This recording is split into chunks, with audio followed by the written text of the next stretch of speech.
Houston station on Space to Ground. That view speaks for itself. Welcome to Space to Ground. I'm Dan Hewitt.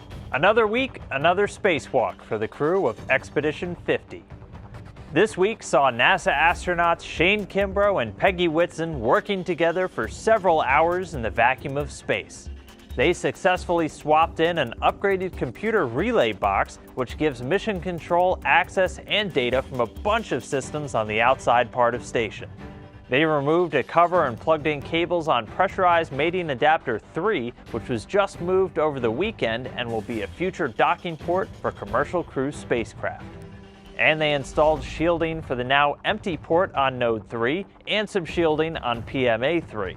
And with this being Whitson's 8th spacewalk, she now holds the record for most spacewalks by a female astronaut. Even with another spacewalk, the crew found the time for some advanced space science.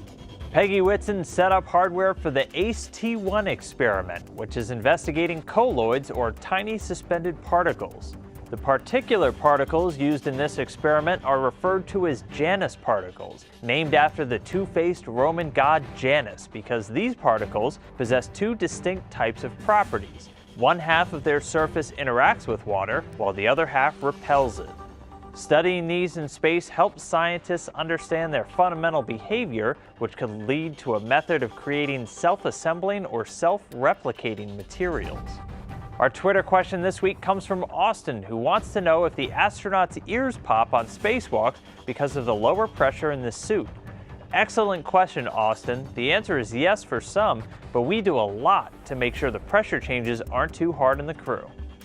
The pressure on station is about 14.7 psi, the exact same as at sea level here on Earth. In a suit, it's only 4.3, which makes it easier for the astronauts to move around while working in the vacuum of space. They do light exercise after getting suited up to remove extra nitrogen from their blood, which helps them avoid decompression sickness, or the bends, as any scuba divers might call it. At the end of the spacewalk, they gradually raise the pressure inside the airlock to avoid things like popping ears, but it can happen. Keep sending your questions using the hashtag #SpaceToGround. We'll see you next week. Subscribe for more space.